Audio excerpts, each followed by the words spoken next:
noite, pessoal. Por aqui já são mais de 23 horas, quase 24 horas. E hoje estou gravando esse vídeo aula para vocês.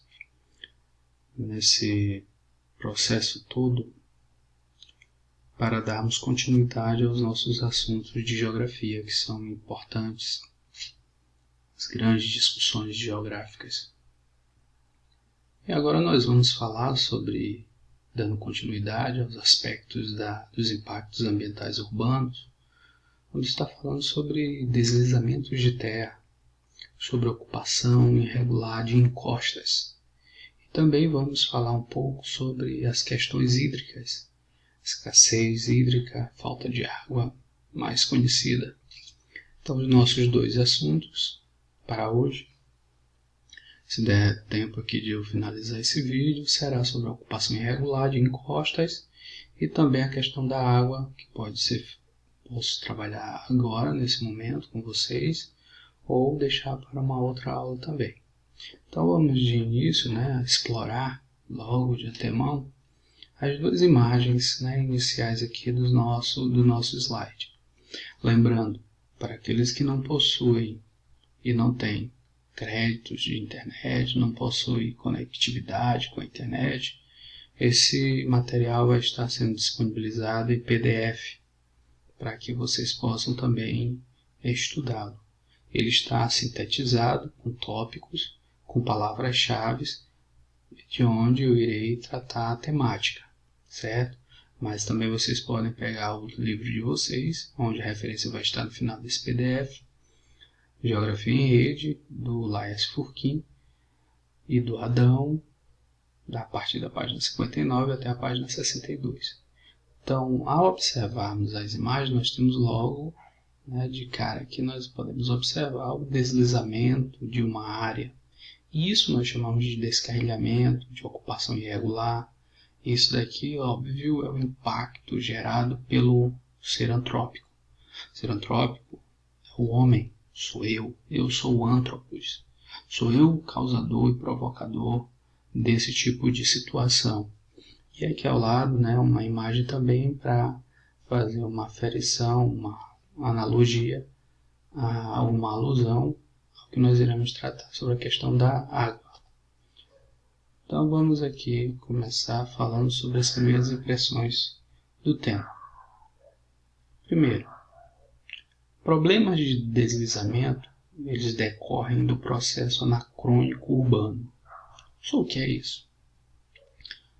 Significa dizer, em palavras gerais, ou em linhas gerais, que o processo anacrônico das cidades, do crescimento das cidades, o desenvolvimento ao longo do tempo das cidades pelos sujeitos, fez com que diversas áreas fossem ocupadas. Áreas apenas de planícies, áreas apenas próprias para a ocupação? Não. Aí é que está o problema gerador do impacto ambiental e gerador do deslizamento de terra. O deslizamento de terra, o descarrilhamento de terra é a falta de cobertura vegetal, da proteção. Essa proteção, que é a fitogeografia, que é a vegetação que protege com seu sistema radicular, com suas raízes, protege da terra, das frações granulométricas que nós chamamos de areias, terras, barro, argila, ele descarrilhar. Então, em alguns locais, o que vai acontecer é que ocorre o descarrilhamento porque as pessoas acabam ocupando esses espaços, essas encostas. Então é bem simples de observar. Existe uma área que ela é íngreme, coberta com uma cobertura vegetal, as pessoas não conhecem as propriedades ali do solo, ocupam, e nos momentos das precipitações pluviométricas há o encontro da água com o solo desprotegido e a geração do descarrilhamento. E isso independe do tempo, o processo anacrônico. Essa ocupação desenfreada, como diz aqui, ó, ocupação desenfreada de áreas de risco. As áreas de encostas são consideradas áreas de risco. Nós temos muitos casos aqui no Brasil, né, no Rio de Janeiro, nós temos muitos casos em Belo Horizonte. Então, se observar que o deslizamento ocorre por conta da ocupação humana.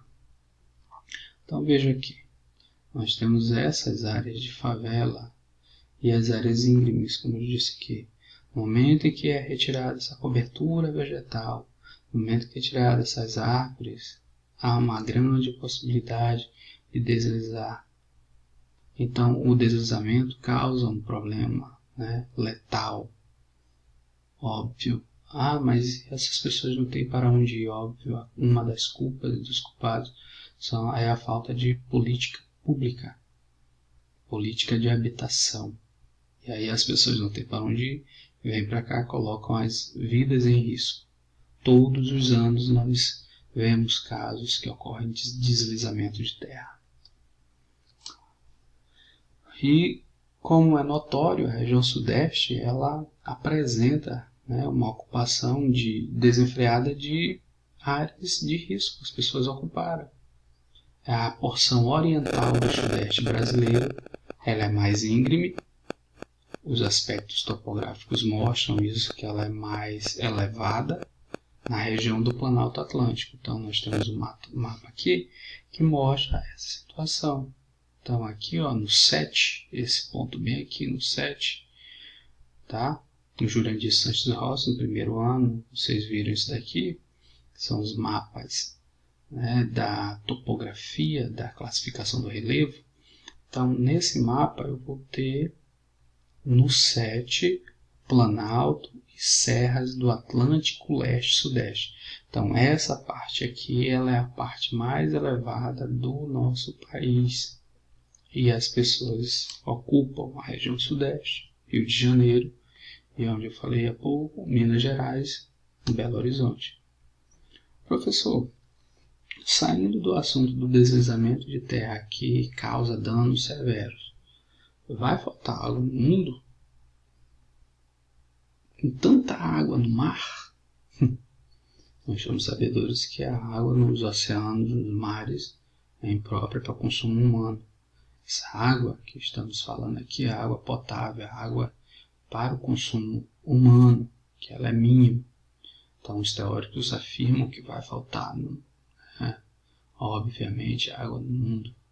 Vai faltar porque já há uma escassez hídrica.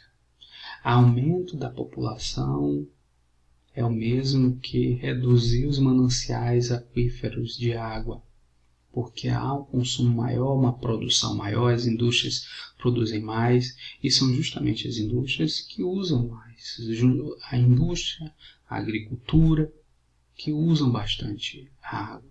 Esse processo aqui que nós temos de ciclo da água, né, da evaporação dos oceanos, das lâminas de água, das massas hídricas, condensam, formam nuvens, transpiram também aqui. Existe o processo da evapotranspiração que eu ensinei ano passado para vocês, que contribui com a formação das nuvens. E aí nós vamos ter a precipitação, a infiltração, percolação, e esse ciclo sempre vai ocorrer. O importante é nós atentarmos para esses dados. A quantidade de água, de acordo com a ciência, ela não muda, é de 1,4 bilhão de quilômetros quadrados de água.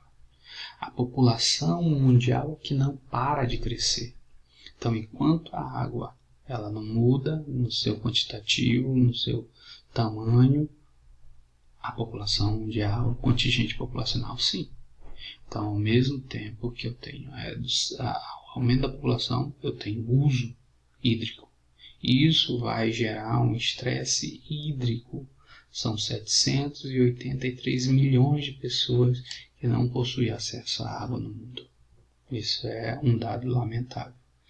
Em 2050 já é analisado por vários órgãos que metade da população mundial daqui a 30 anos sofrerá com a falta de água. Metade da população do mundo. seremos muitos bilhões, mais de 3 bilhões e meio de indivíduos que não teremos água. 70% da agricultura, conforme os dados, usa essa água para fins de produção. A indústria 20% e 10% da água é utilizada para o consumo humano, para o uso doméstico. Alguns países usam mais do que outros, com projetos de irrigação, e acabam também, de certa forma, dando fins a esse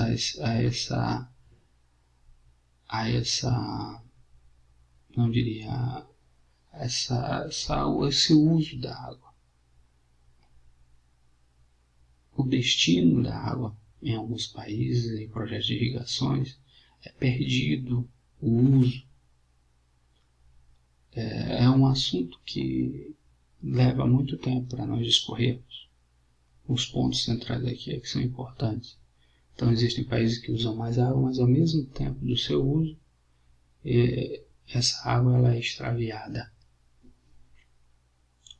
Ao mesmo tempo que usam, eles poluem os aquíferos com agrotóxicos no uso da irrigação, com inseticidas, pesticidas, fungicidas, e os aquíferos, que são os lençóis de água, de onde a água é infiltrada, vão ficando tóxicos, poluídos.